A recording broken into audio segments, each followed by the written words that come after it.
Hey there, guys. It's Nick, the ASMR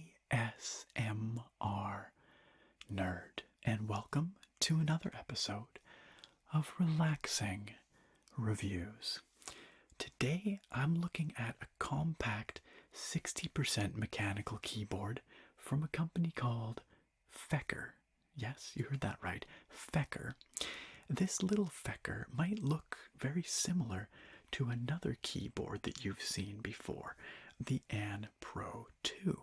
And if you've been watching the channel for a while, you might remember that I reviewed the Anne Pro 2 quite a while back now and was really impressed with it. It's become one of my regular use keyboards that I use as a daily driver, and it's my go-to recommendation for people looking for a 60% keyboard that's feature-rich and well made, that's not going to break the bank.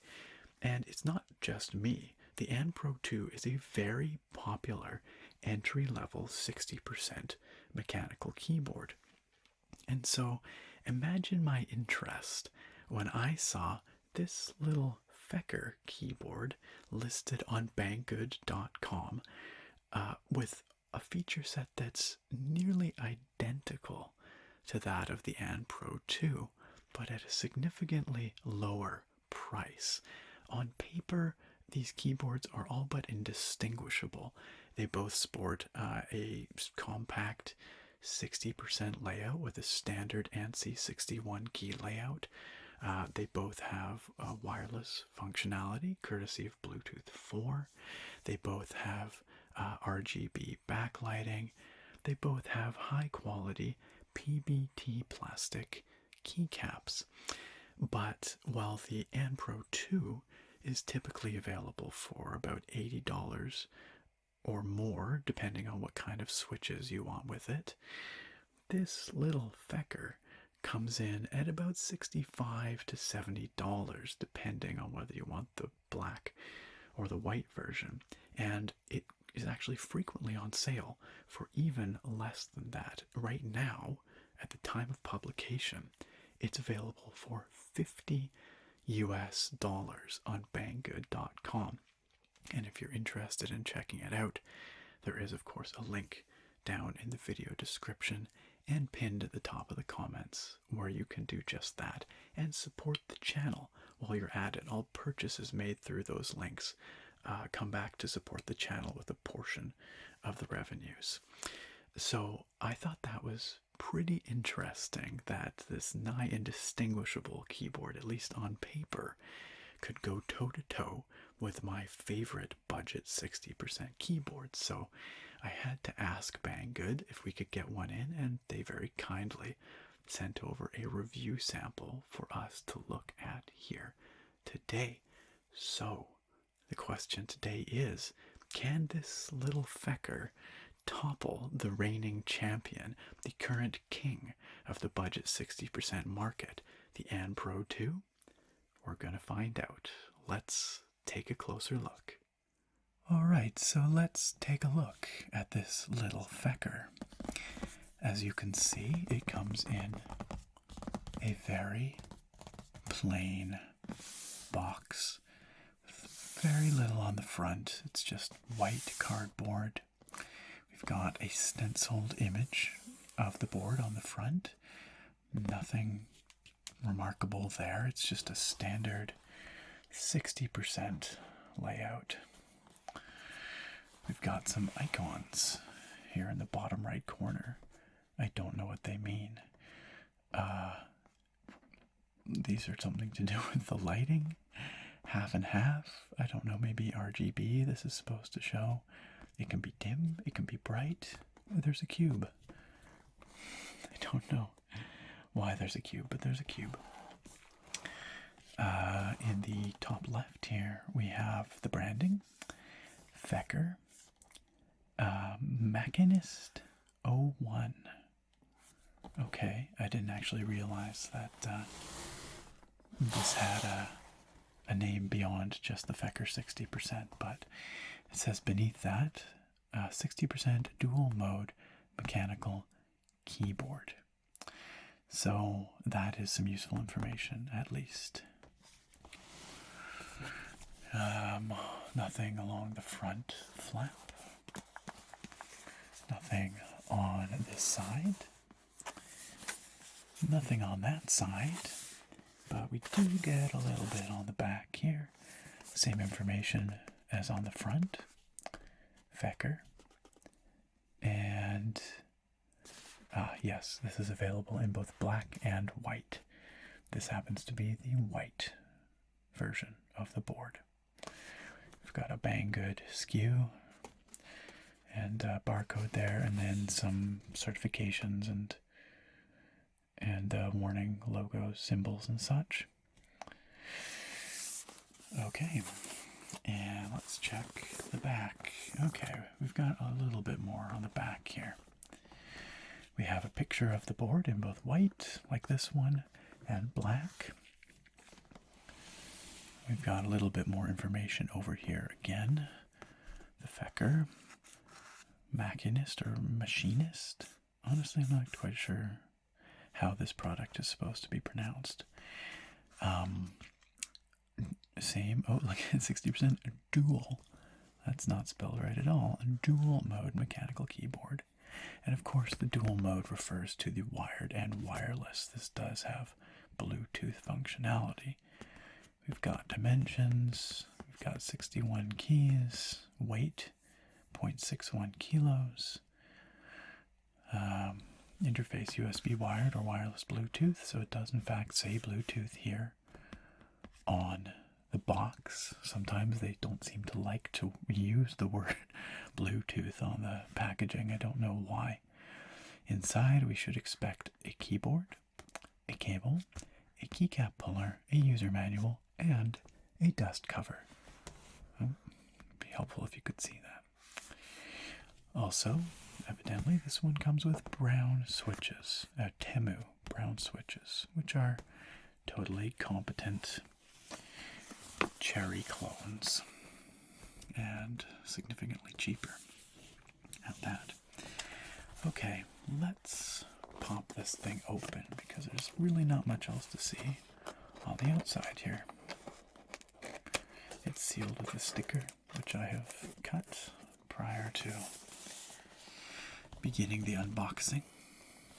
Make this go a little bit smoother.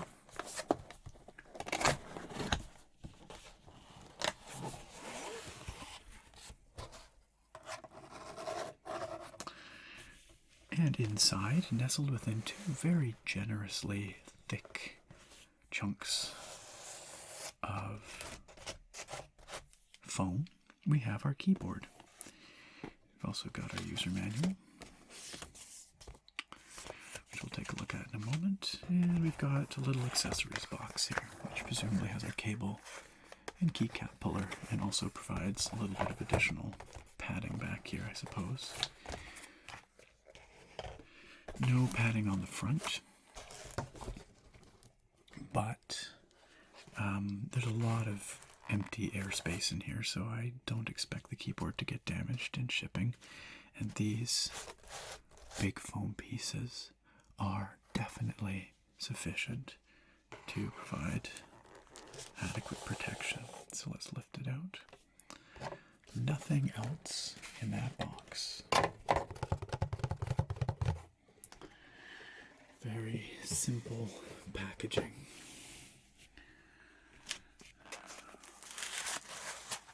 Nice big chunky foam padding.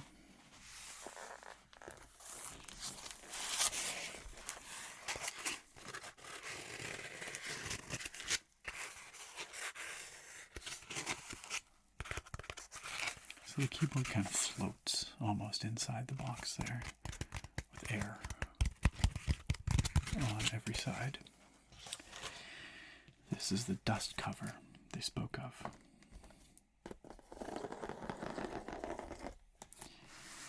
For some reason they always advertise these as dust covers, but I can't imagine anyone really uses them as a dust cover once the keyboard's out on their desk. I mean, you could, but it just seems unlikely to me.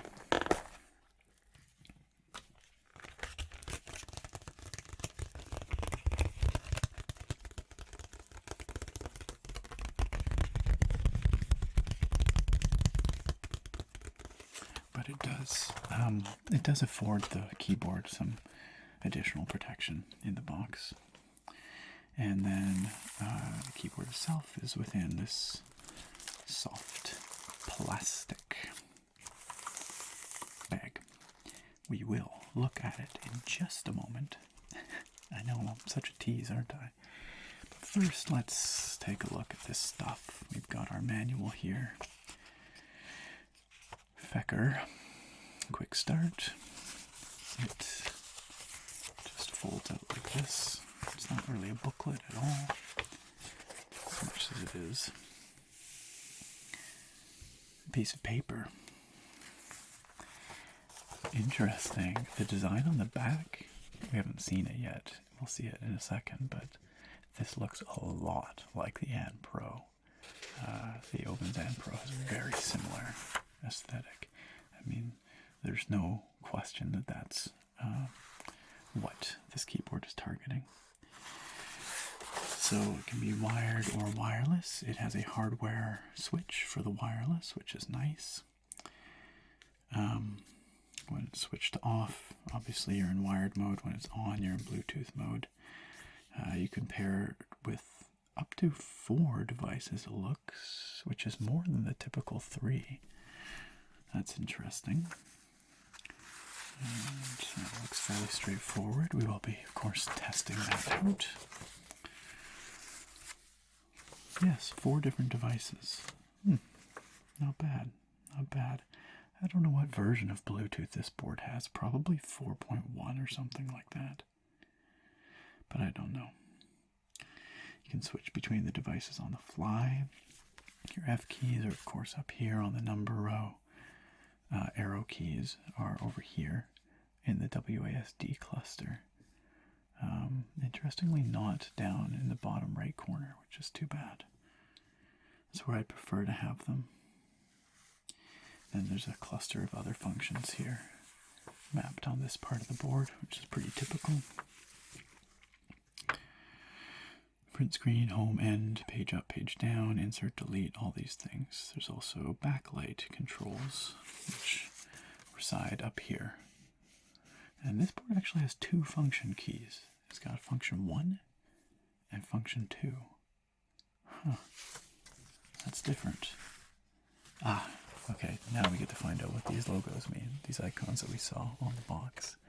The box thing means switch the backlight effect. Up to 19 modes. Turn on or off backlight. That's the second one there. Reduce the backlight brightness. The full backlight will flash when you adjust to min or increase the backlight brightness. I don't know why they feel the need to include those icons. Okay, there we go. That's what this Feker does. Let's take a look at the accessories very quickly here. It's a very small little box, sealed with some tape here, which is a little bit tricky. Can I just...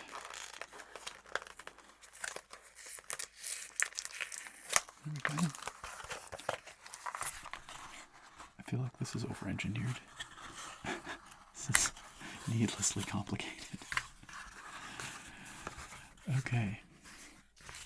And in here we have, we've got a white PVC coated USB cable.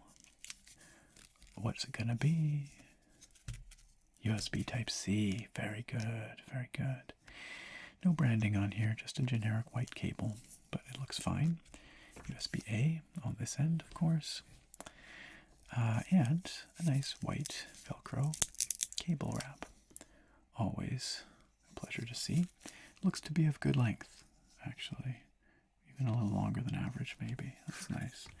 And, would you look at this, our keycap puller is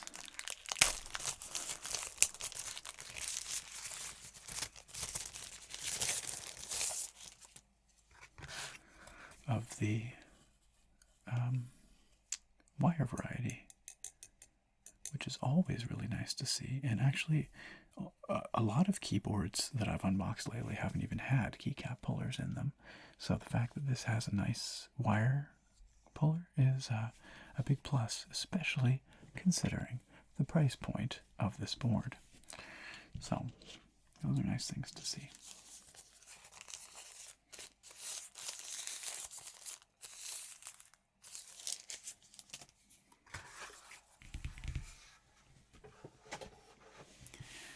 All right, on to the main event. Let's look at this board.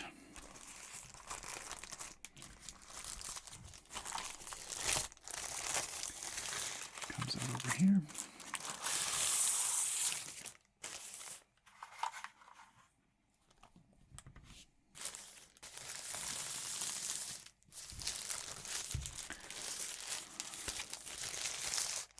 I like this plastic, the soft touch plastic. Just feels nice, makes nice sounds. Okay, here we have the board, and my gosh, this is feeling really nice. Actually, this is looking and feeling pretty good. So the design of the board is 100% standard ANSI layout for a 60% board. So keycap compatibility should be stellar. You can put any old caps on there. The case itself is just a very basic design. It has a built-in incline to it, as you can see. It sits relatively kind of high profile, lower at the front, taller at the back, of course. No ornamentation to speak of.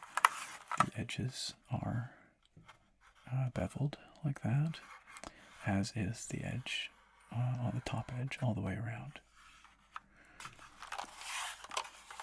The back, very much like the front. The only difference is we have our USB-C connector over here on the left-hand corner of the board. And that's basically it for the case from the top. Let's flip it over. Here we have the back, which, as I said, looks a lot like the An Pro. I can't remember if the An Pro 2 has this same aesthetic, but with the diagonal lines, the circular logo, this one says Feker, the An Pro says Opens, but otherwise very similar. Similar too is the design of the underside, where we have these kind of sloped edges that cut in on the back a little bit, although these are slightly rounded off just a bit. You can see, maybe, yeah. And these are glossy, actually. These cutouts are glossy. We've got 4 feet. 1, 2, 3, 4. Rubberized. No flip-out feet, so you cannot adjust the inclination of this board. It's just fixed at, 5 or 6 degrees or so, whatever the default is. And that's about it, aside from our hardware switch here for wired and wireless mode. Defaults to off, turn it on. All the lights on the front come on, which you probably can't see very well because I've got my lights on, but they look pretty nice.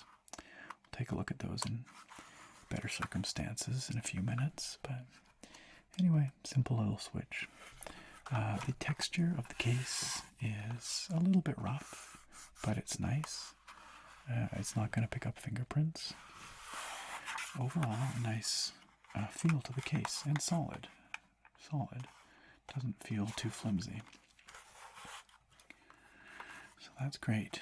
Let's look at these keycaps, because these are evidently PBT material, which is a more durable material. Well, it's not necessarily more durable than the more common and cheaper ABS plastic, but it is less likely to shine up over time and pick up fingerprints. It has a more matte texture to it, and it's the preferred material of choice for enthusiast keycaps these days. The profile of these caps looks like standard OEM. So nothing too fancy there, but let's just pull off, say, the escape key here. Using the included wire keycap puller. And let's look at these caps. So we've got double shot primary legends. Very nice. They will never wear out.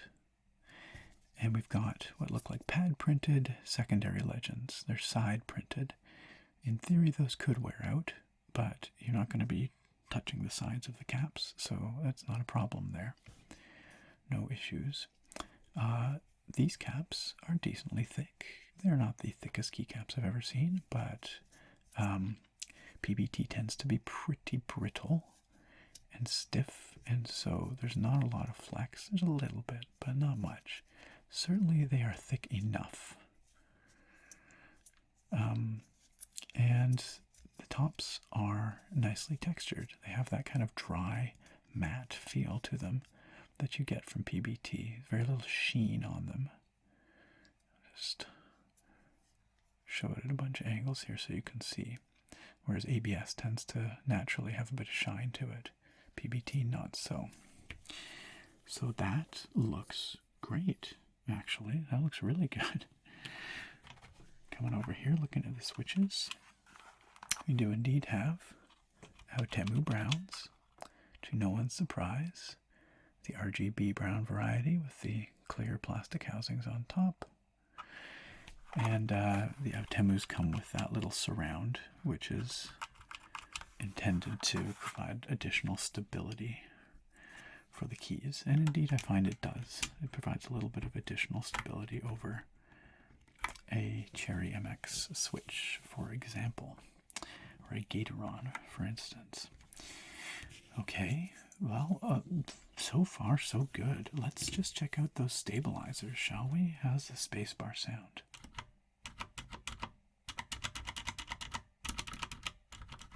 A little bit rattly. And I reckon there's no factory lubrication.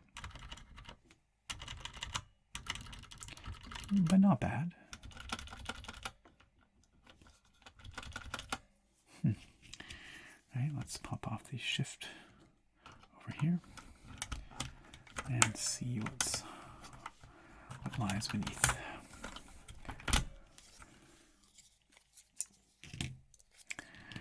So we've got white stabilizers to match the white steel backplate and the everything else that's white. And they are not lubed, which is too bad, but that's okay. Wouldn't expect it at this price point. They are Cherry style. They look totally serviceable. I like the choice of font on the primary legends, I should say. One thing I am noticing, though, is that the thickness of the lettering varies a little bit. The shift here has a nice thin kind of lettering to it, whereas the control, function, and alt, and in fact the enter, all have a slightly thicker, almost like they're bolded, which contributes to a slightly messy look across the front of the board. Just slightly, but it's there. I'll show you here together. See? Nice and chunky, kind of thin, a little thicker. Over here, the tab and the caps lock look a little awkward as well. The printing on the tab key looks a bit bigger, doesn't it? Interesting. Not a deal breaker by any stretch, but it doesn't look quite as clean as it could. Last thing, let's give it the flex test. Okay, so there's a bit of flex. You can see it there.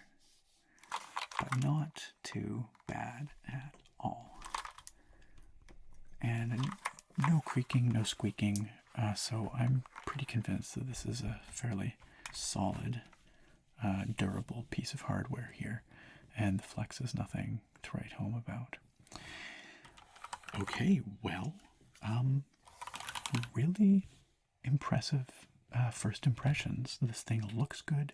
It feels good. It's got a good solidity and weight to it. It uses nice materials, but performance is the next question. So we're going to take it over to the PC, take a look at the RGB backlighting, the Bluetooth functionality, all that good stuff, and of course, take it for a typing test. Let's go check out those lights. It's time to take a look at the lighting on this little Feker. And as you can see, it's pretty nice. It's somewhat impressive, actually. It's got really nice, smooth gradients. The colors are fairly vivid.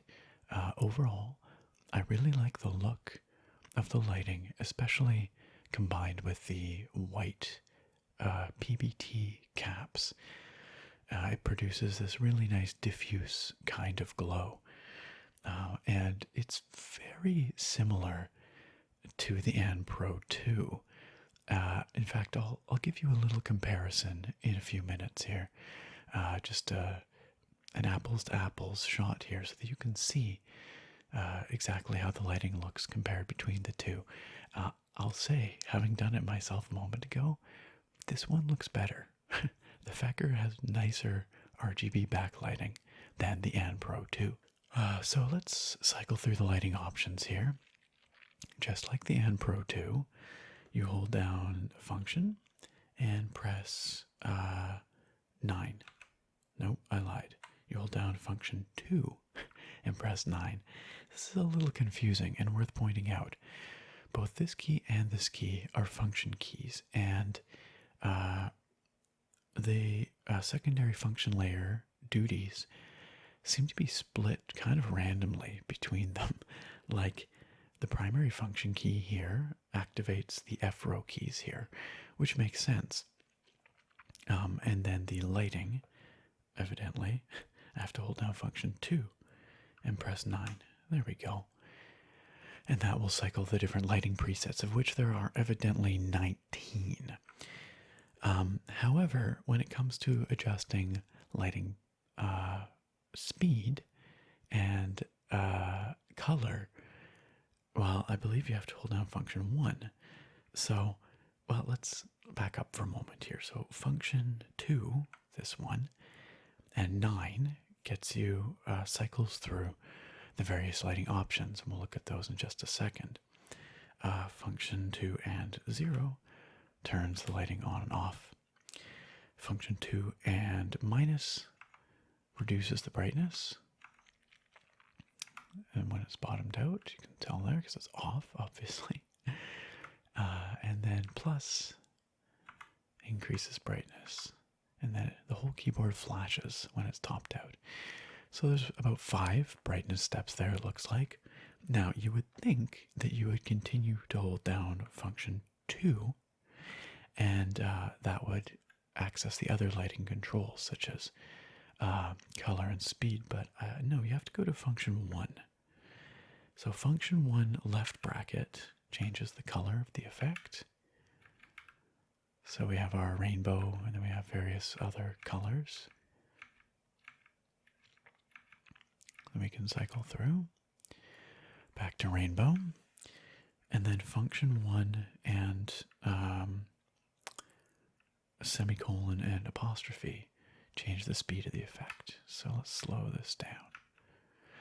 That's the slowest that the effect goes, and it's quite slow. It's a nice relaxed pace. And then apostrophe speeds it up again. And once again, we're topped out. That's pretty fast. But it does bother me that the lighting controls are split between the function layer 1 and function layer 2. I don't understand why they would do that. And then there are other secondary functions on these keys here. And you would think that you would access them by holding down function 1, the same as you do to access the F row keys, which are all side printed legends up here. The side printed legends here say print screen, home, end, page up, page down, and insert and delete. It would make sense to hold down function 1 to access those, but that is not the case. You have to hold down function 2 to access the secondary functions here. Function 1 gives you access to the lighting controls. it's inconsistent. The implementation is inconsistent and somewhat illogical. I wish that they had been more, logical about that, I guess. Anyway, kind of a minor thing, but it's just more confusing than it needs to be. So let's cycle through the lighting options that are available here. Function 2, 9. Okay, so we have a reactive mode here. It seems to shoot out lines horizontally. Horizontal bars. Ooh, and sort of a full board ripple. I like that. We've seen these all on other boards before. Okay, we've got lines, I guess. A sine wave, let's slow that down. That's a little crazy, huh? So again, I have to remind myself function 1, and there we go. That's as slow as that goes. Function 2, 9. Diagonal lines. This is kind of neat. What's happening here? Can't even really tell what's going on. It's like each row is shooting a rainbow, but in opposing directions. That's cool. I've actually never seen that effect before. Okay, so this looks like, yep, the solid. So let's cycle through the colors again with the solid keyboard, just so you can get a good idea of what's there. So function left bracket. Was that 4, 5, 6, 7, 8, 9, 10? Is that right? Yeah, like 10 different options. About that. Okay, and the rainbow option, of course. Function 2, 9. Okay, so we've got another reactive mode where each one lights up as you press it. This one, each one darkens as you press it. That's a little different. Twinkle, twinkle, little star, or something. Like a raindrops type. Each one is just cycling through the various colors. Okay, a breathing effect in a single color. And slowly cycling through all the colors. Oh, and the rainbow ripple. I like this one. This is probably my favorite. I like doing this one and then slowing it down. Oops. There, it's as slow as it goes. Like so. It's just really zen. Isn't it? It's pretty relaxing. Okay, and okay, vertical bars. Now you cannot change the direction of these, so it looks like it comes top down, and that's our only option here. And now we're back to the left to right slow wave. Yeah, so that's all the way through. Let's go back around until we get to that ripple, rainbow ripple. I like that a lot. There we go. It seems that it doesn't, it doesn't remember the speed that you had it set to before, so you have to reset the speed every time you change the effect. Not a big deal, but gosh, I really wish that they just kept all the lighting effects under one function layer rather than splitting it across two. It's just silly. Anyway, so those are the lighting effects that are available. As I said, in terms of other secondary functions, we've got the small cluster over here that I mentioned. We've got the F-row keys up here on the numbers, as is tradition. And then we've got arrow keys over here on the WASD, for which you have to hold down function 1. And then WASD. And again, it's confusing because you think in the alphas, you do the same, you hold down the same function key to access the secondary functions, right? So function 1 and WASD should be arrow keys function 1, and these ones should be their respective secondary functions. But no, for some reason it's the lighting controls to access the other secondary functions as function 2, and then these keys. I'll keep harping on that because I think it's silly. It's just dumb. Before we go any further, this might be a good point to compare the lighting to that of the An Pro 2. So I've got my An Pro 2 over here. I'm going to just turn it on really quickly. And then we can go function 9. Nope, function. Oh gosh, maybe I just turned it off. Let me double check here. Oh no, function 2. There we go. So let's set these to comparable effects so that we can do an apples to apples comparison.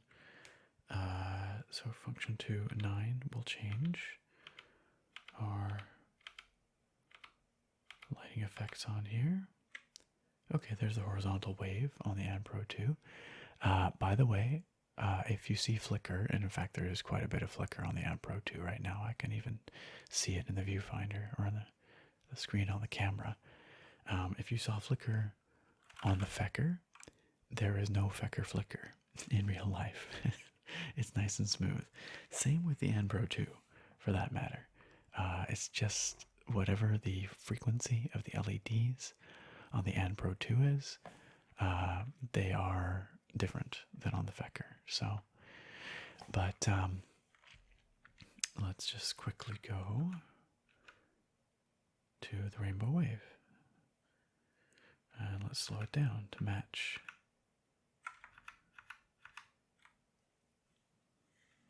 There we go.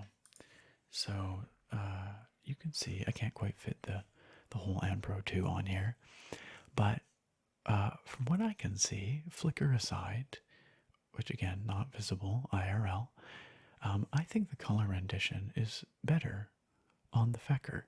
I think it's a bit brighter, and I think the colors are a bit more saturated. I'm going to move the An Pro 2 just over top so you can really see.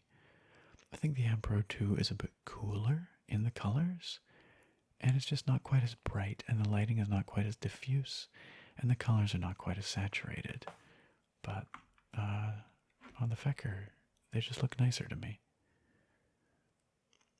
Maybe you disagree, but I really do think the Feker looks nicer. So, just wanted to make that little comparison for you there. I do apologize for the flicker, but I set the shutter speed on the camera to reduce flicker with the Feker, not with the An Pro 2. Okay, so I was going to mention one thing the An Pro 2 does that I love, is it has what they call a magic tap function. And it turns these keys here, 1, 2, 3, 4, into arrow keys when you tap them. Only when you hold them down do they take on their normal functions, which makes perfect sense because these are all modifier keys that have to be held down normally. So being able to tap them and use them as arrow keys was a stroke of genius, honestly, on the An Pro 2. It doesn't work that way here, unfortunately. There's no magic tap function on the Feker. The An Pro 2 also had a really cool feature where you could hold down caps lock and it would treat it like a function key. So you could, for instance, hold down caps lock, use WASD, and they become arrow keys. Again, not the case on the Feker, quite regrettably. To get the arrow keys, your only option is to hold down function 1, and then you can use WASD, which means that you have to use 2 hands for arrow keys. That's a bit of a bummer. I really like what the An Pro 2 did, allowing you to use arrow keys one-handed with left or right hand. Very clever implementation on a 60% board. Never seen it on any other 60%. I don't know why. Sadly, not present here.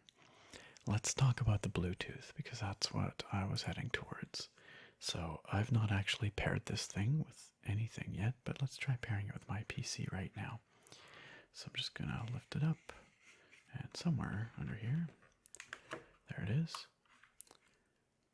we have a Bluetooth mode toggle switch in exactly the same position, looking identical pretty much to how it does on the Am Pro 2, for what it's worth. Just center that again for you. I think I noticed the brightness dim a little bit when I switched it over to Bluetooth mode. Let's just check to see if it gets brighter again. Now I have to think every time I go. I have to think about brightness is function 1. No, function 2, and then here. No, so that's max brightness. Maybe it didn't get dimmer. Maybe that was just my imagination. Could have just been a flicker as I switched the modes. Anyway, so to access the Bluetooth, you simply hold down function 1, and then you press 1, 2, 3, or 4. I believe you have to hold it for a moment.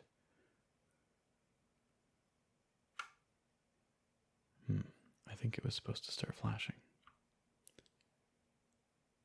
Oh, of course not. It's function 2. Because again, function 1 accesses the F-row keys. There we go. So now 1 is flashing, which means we're accessing, or it was. We have to hold it down for longer to enter pairing mode. Interesting. Okay, well maybe it's pairing. I don't know. Let's see. Let's search for Bluetooth devices.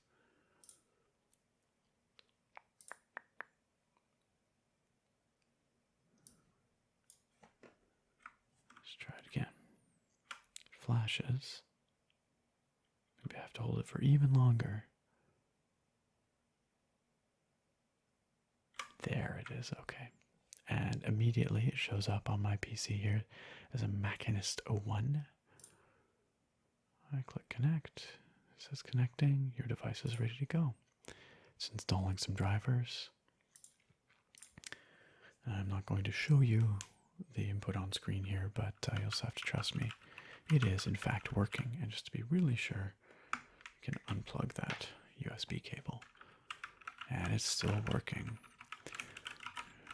No noticeable lag, although with any Bluetooth device, there's always a bit of latency, just how Bluetooth works. So again, for serious competitive gaming or whatever, I wouldn't necessarily recommend the Bluetooth mode. But for normal usage, this works just fine.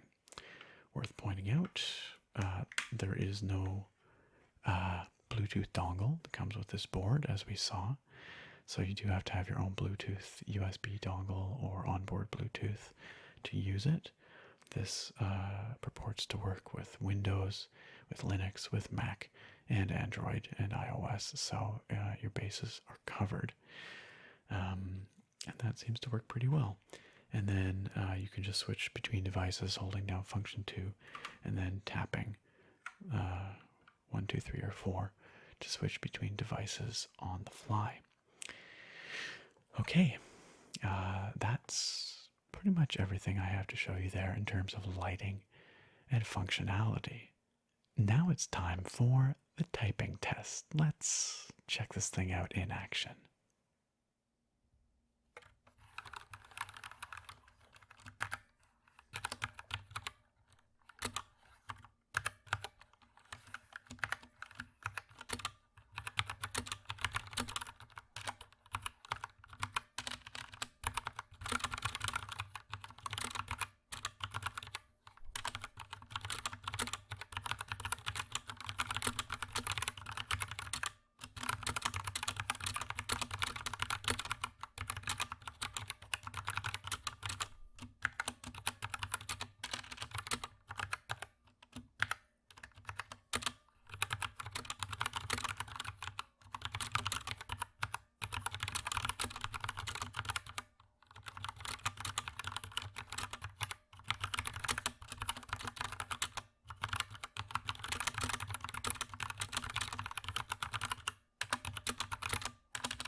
Okay, so we've had the chance now to extensively check out the RGB backlighting on this little Feker, and that was a big win, honestly. I thought it looked really, really nice and compared very favorably to the An Pro 2.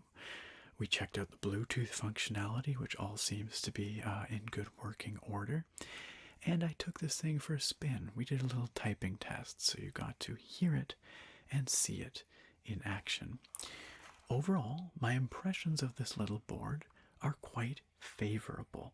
The typing experience is very good. It has a nice solid feel to it, no doubt conferred in part by the large battery that's inside there.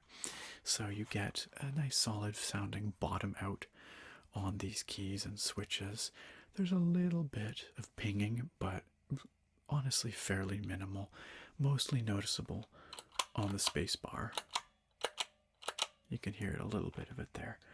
And there is a bit of rattle in those stabilizers as well, but certainly nothing egregious, not the worst I've seen by far. The Outemu switches commit themselves well. I do tend to fall on the Gateron side of the Outemu Gateron budget switch divide. I just think the Gateron Browns are a smoother switch, but that said, Outemu Browns are very competent Cherry clones. They are significantly cheaper. Honestly, they're a great all-around switch with good quality, good consistency, and a nice tactile feel. So I really can't complain about those whatsoever. And the keycaps are very nice. They are very nicely textured in this matte PBT. And I did quite enjoy using them. However, conspicuously absent from this video so far has been anything to do with software for this little Feker. And unfortunately, I have been completely unable to get my hands on any kind of software for the Feker Machinist 01. Normally, the way this works with these budget Chinese keyboards is that the store, so in this case Banggood, will host a version of the software on Google Drive typically, and they'll just put the link on the product page and you can download it from there. Banggood is not doing that for the Feker. I was not able to find any software links on their store pages for this board.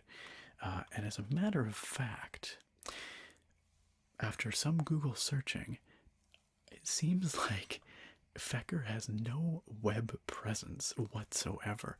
I could not find any official website for this keyboard or this brand. Now, it's possible, and in fact likely, that there's a Chinese website for this brand, and my Google searching just wasn't turning it up. But other times when I've gone to search for budget Chinese keyboard software, a little Googling does get you to the Chinese website, and using a combination of your intuition and Google Translate, you can usually find a place to download compatible software. Not the case with this Feker. And I'm not the only one that's run into this issue, because if you look on the Banggood store page, Q&A, there are a handful of people who are clearly searching for the software for this stuff or for this board, and nobody has delivered thus far. And this is a problem. It's a problem for two reasons. One is that this keyboard is advertised as fully software programmable. On the store page for this keyboard, it states as much, and the promotional images even show some screenshots of the software, which leads me to believe it probably does exist somewhere, unless those screenshots are just mock-ups and it's sort of misleading the consumer intentionally. I'm going to give these guys the benefit of the doubt and assume that the software is available somehow, somewhere, but it's not readily available, that's for sure. The second reason why the lack of software is a problem is because the An Pro 2 kills it in this department. Obens, the manufacturer of the An Pro keyboards, makes the OpenKit software readily available on their website. It's updated somewhat regularly. It is feature rich. It has a nice clean UI. And overall, it's one of the better pieces of software I've used for a budget keyboard coming out of China. So exemplary in that regard. But the Feker, none of it. And it's a big issue if you're looking to do any kind of customization with this board. If you want to remap the keys, if you want to remap secondary functions, if you want to record macros, if you want to configure backlighting on a per key basis, all of those things are only supported through software.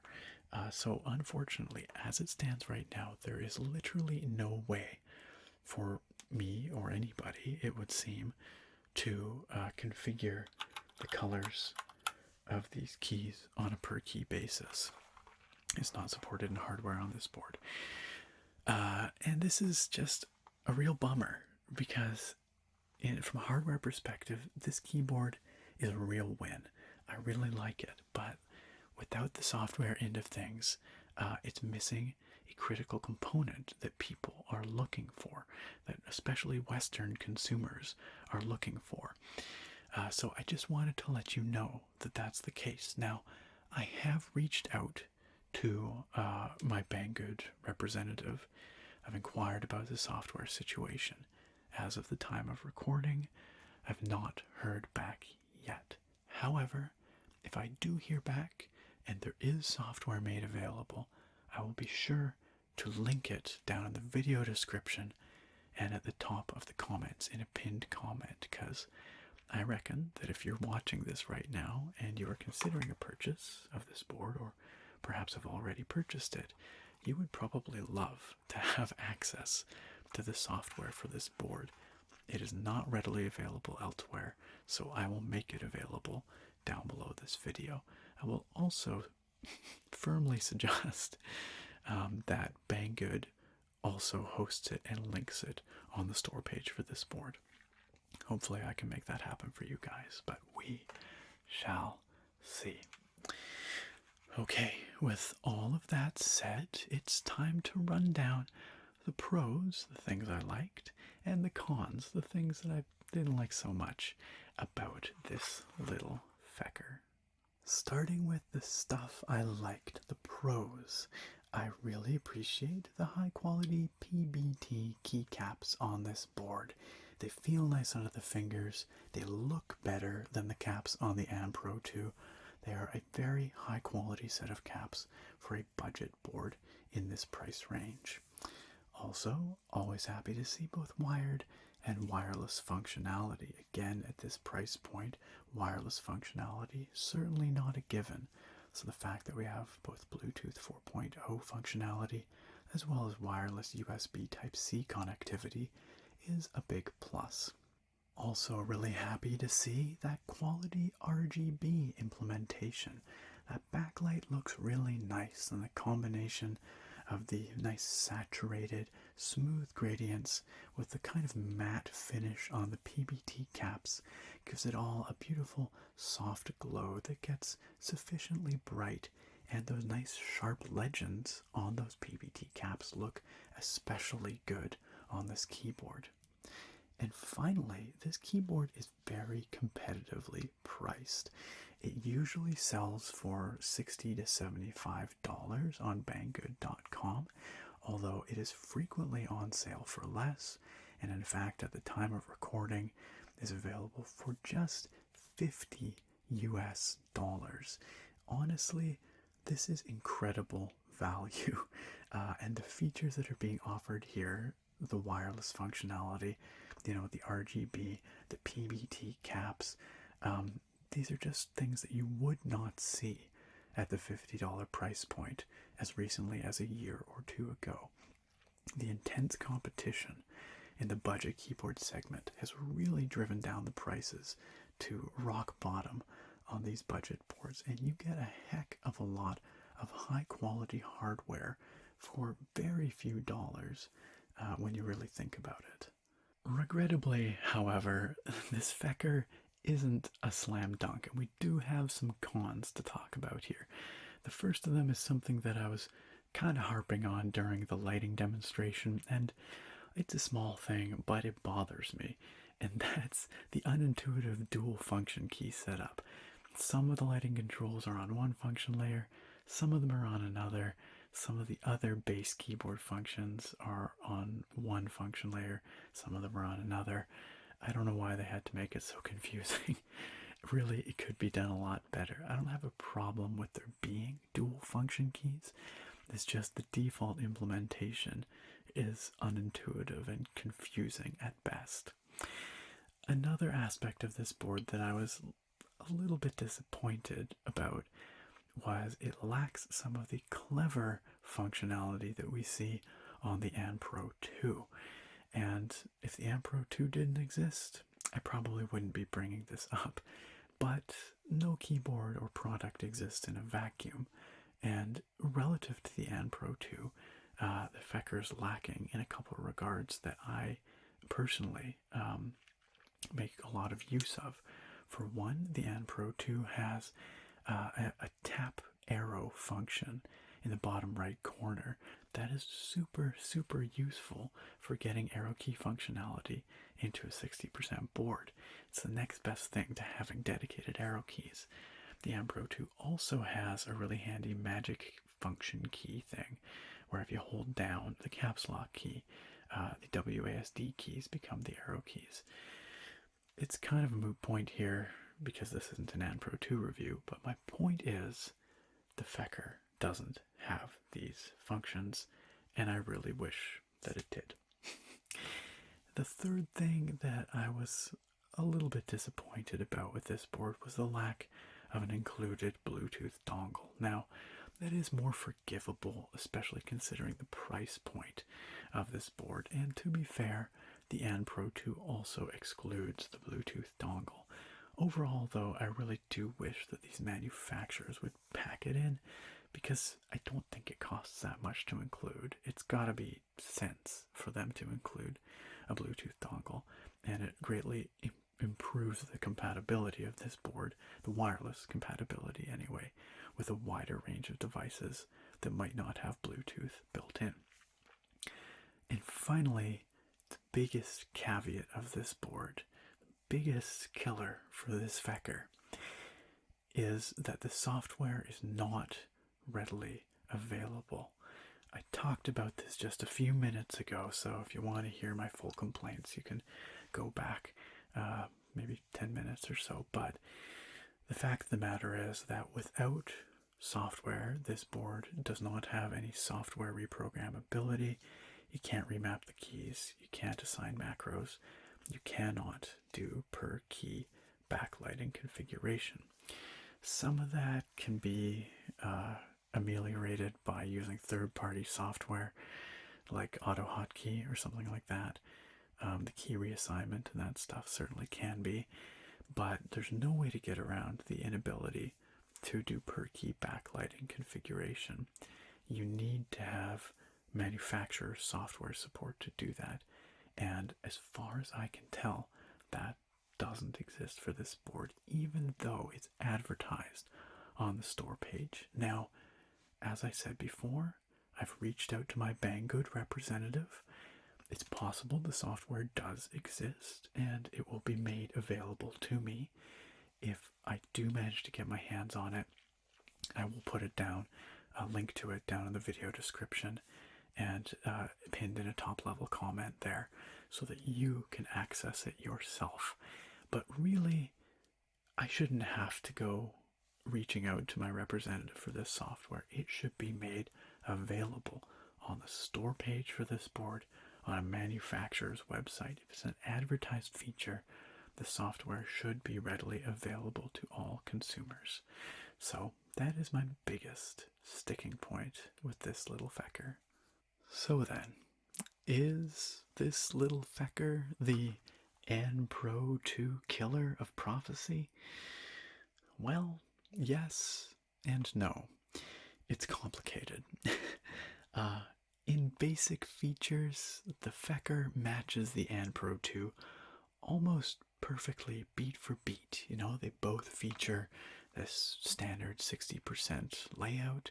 They both feature a case that's almost identical, honestly.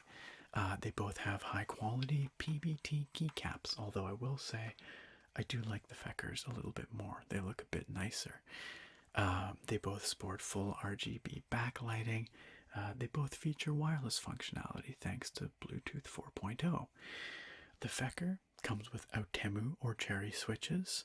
The Pro 2 comes with Gatoron switches for its cheapest model, or you can pay a little bit more for Kale box switches, or even more for cherry switches. But it's basically a wash depending on your switch preference. They both come with 1900 milliamp hour batteries, so basically tied there as well. However, there are a few subtle differences. One of which is that I think the RGB backlighting looks better on the Feker than on the Pro 2. I think the colors are a bit brighter, a bit more saturated, and the gradients are a bit smoother. However, the Pro 2 also has some clever shortcut key functionality and like the tap use arrow keys in the bottom right corner, the magic function caps lock, these kinds of things that I honestly find really, really useful, and they are unfortunately absent on the Feker. Now, which of these you prefer, whether you prefer the nicer backlighting on the Feker or the clever functionality on the Pro 2, is kind of a matter of personal preference and your planned use case. What is not a matter of personal preference, however, is the pricing, and in that regard, the Feker comes out definitively on top. As I said at the beginning of the video, the Feker is currently available for between $65 and $75, or $65 and $70, pardon me, on Banggood.com, frequently on sale for less, and currently on sale for a mere $50 US. $50 for all this functionality. It's crazy how far we've come in the mechanical keyboard budget segment over the last few years. The Pro 2 starts at $80 regular price for the Gatoron switch model. You pay a bit more for the Kale box switches. You pay even more for the cherry switch version. So the Feker is the definitive winner here. So does that mean then that the Pro 2 has been dethroned as the budget 60% keyboard of choice? Are we here to crown a new champion tonight? Well, not quite so fast. This Feker does a lot of things right, but where it fails hard. That is in the software department. The hardware is a very solid and compelling package, but the software is not readily available. And without it, as I've said a couple times, you can't easily remap the keys, and you can't do per key backlighting configuration. The Pro 2 is all over the software situation. Opens has the software hosted on their website. You can easily Google it. It is fully functional, nice interface, some of the better budget keyboard software that I have used. So with that in mind, which one is the victor? Which one of these two keyboards is worth your money? I have to say, after some deliberation, that for my money, I would still rather buy an Pro 2 because I know it's got good software support, and I really like those clever functions like the tap arrow keys that it packs in. For me, those are very useful functions, and I would rather sacrifice the slightly nicer RGB and the slightly nicer keycaps on the Feker. That being said, at a sale price of $50 for the Feker, that is a very compelling package. As I've said, it's an incredible how far we've come in the budget segment with mechanical keyboards. There's no way you could get this much functionality and this much quality in a keyboard at the $50 price point, even a couple of years ago. So, well, my go-to recommendation will remain the An Pro 2 for the foreseeable future. I think you could do a lot worse than this Feker at the $50 price point. And if software programmability and per key backlighting is not a big deal for you, then it's a bit of a no-brainer, isn't it? This thing does pretty much everything that the An Pro 2 does, and it even does a couple things better, and it does it for cheaper, with the exception of that software. And once again, this is a big caveat. I do not have access to the software. It may be available. I will let you know. If it does become available, I will make it available to you in the video description down below. And if that software is anywhere close to decent and functional, then maybe this Feker will be able to take the crown. And that, my friends, brings another relaxing review to a close. I hope you enjoyed this video. Special thanks, of course, to Banggood.com for providing me with the review sample that we looked at here today for the Feker Machinist 01 and, initially, for the An Pro 2 as well. They sent that way back in the day for that review. If you are interested in checking out the Feker, maybe picking one up for yourself, there is a link, of course, down in the video description where you can check it out. Currently, at the time of recording, it is on sale for $50 US, which is a heck of a steal, especially if you don't care about the software configurability. And if you purchase through that link, a portion of your purchase comes back to support me and the channel, which of course I always appreciate very, very much. Special thanks, of course, to each and every one of you for watching. I hope you found this video informative, and I hope you found it relaxing. And I look very forward to having you back here next time for another episode of relaxing reviews. Bye for now, guys.